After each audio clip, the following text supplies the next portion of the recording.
এই ক্যাম্পাসকে আমরা ছাত্রলীগ মুক্ত করেছিলাম, সন্ত্রাস লীগ মুক্ত করেছিলাম। সেই ক্যাম্পাসে আবারও ছাত্রলীগের অপতৎপরতা আমরা লক্ষ্য করেছি। আপনারা জানেন আজকে ডাকসু কেন্দ্রিক একটি সিন্ডিকেট সভা হওয়ার কথা ছিল, সেটিকে কেন্দ্র করে আমরা মনে হচ্ছে এটি একটি পূর্ব পরিকল্পিত ঘটনা। আজকে আমাদের আপনারা জানেন শাহবাগ থানা, যেখানে পুলিশের থানা অবস্থিত, সেখানে নিরাপত্তা মানে কি পর্যায়ে থাকে, সেখানে তারা আজকে মিছিল বের করেছে, সেখানে তারা ককটেল ফুটিয়েছে। হলপাড়া থেকে 100 মিটারের মধ্যে তার ককটেল ফাটিয়ে চলে গেছে জয় বাংলা স্লোগান দিয়ে, এবং শিক্ষার্থীদের নাকের ডগা দিয়ে তারা এই ধরনের অপতৎপরতা চালিয়ে যাচ্ছে। আপনারা মানে আমাদের মাঝে মাঝে চিন্তা করে অবাক হতে হয় যে এত বড় একটা শিক্ষা প্রতিষ্ঠান শিক্ষার্থীদের লিগ্যাল প্রতিনিধিত্ব ছাড়া কিভাবে চলতে পারে। যারা আজকে ডাকসু চায় না, আমরা বলতে চাই তারা মূলত ডাকসুকে ভয় পায় না, তারা শিক্ষার্থীদেরকে ভয় পায়। আর যারা শিক্ষার্থীদেরকে ভয় পায় তাদেরকে বলতে চাই আপনারা ভুল সিদ্ধান্ত নিয়েছেন, আপনারা ভুল পথে হাঁটছেন। বাংলাদেশে যদি রাজনীতি করতে হয়, জুলাই পরবর্তী রাজনীতি হবে শিক্ষার্থী বান্ধব রাজনীতি। কারণ আপনাদের মনে রাখতে হবে দলের চাইতে দেশ বড়, এবং দেশকে যারা এগিয়ে নিয়ে যাচ্ছে সম্মুখ ভাগ থেকে, তারা হচ্ছে এই সাধারণ শিক্ষার্থীরা। ওয়ালটন আবারও মিলিয়নিয়ার অফারে ওয়ালটন ফ্রিজ কিনে আপনিও হয়ে যেতে পারেন মিলিয়নিয়ার। ডাকসু এমন একটা বিষয় যেটা পুরো দেশের একটা ভবিষ্যৎ নির্ধারণ করে।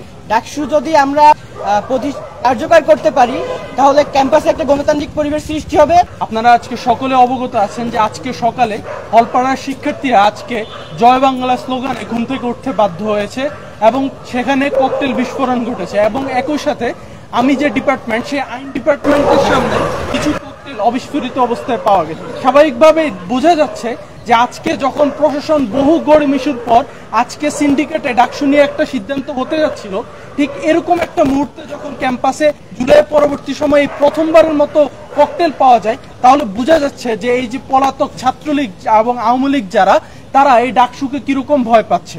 তাই আমরা সরকারের কাছে এবং একই সাথে বিশ্ববিদ্যালয় প্রশাসনের কাছে এই দাবি জানাতে চাই যে যে ধরনের হুমকি আসুক না কেন, যারাই যেভাবে আমাদেরকে ভয় দেখানোর চেষ্টা করুক না কেন, ডাকসুকে কোনোভাবে পিছিয়ে দেওয়ার সুযোগ নেই। যেভাবে রাতের আধারে ছাত্রলীগের সন্ত্রাসীরা কাটাবনে মিছিল করার দুঃসাহস দেখিয়েছে, এটি কল্পনাতীত। এর আগে তারা কখনো ক্যাম্পাসের এত কাছে মিছিল করার কখনো সাহস করে না। আমি প্রশ্ন রাখতে চাই, ইন্টারিমের গোয়েন্দা বাহিনী কি করে, তাদের কাছে কেন ইনফরমেশন থাকে না, কেন তারা এটা প্রতিহত করতে পারলো না? তারা শুধু এখানে মিছিল করে নাই, তারা এখানে মিছিল করে নাই, বরং মিছিলের পরে এখানে তারা ককটেল ফাটানোর মতো দুঃসাহস দেখিয়েছে।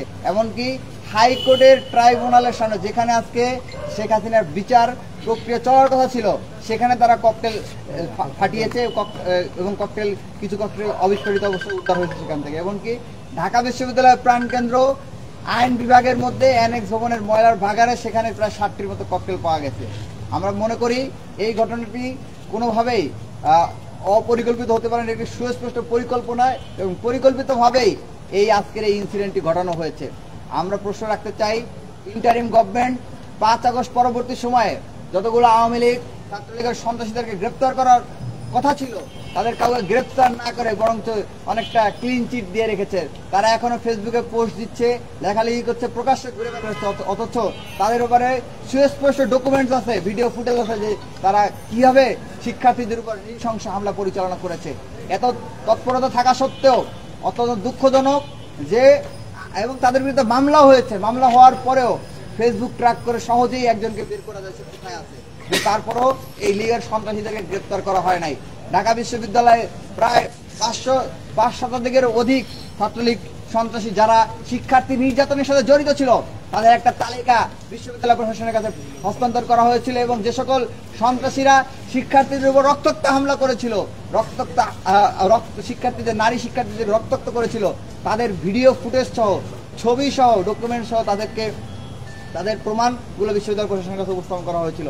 কিন্তু অত্যন্ত দুঃখজনক হলেও সত্য, আজকে 10 মাস অতিবাহিত হয়ে গিয়েছে, এখন পর্যন্ত বিশ্ববিদ্যালয় প্রশাসন এই নিষিদ্ধ সন্ত্রাসীদের ব্যাপারে কোন ধরনের ব্যবস্থা গ্রহণ করতে পারে নাই।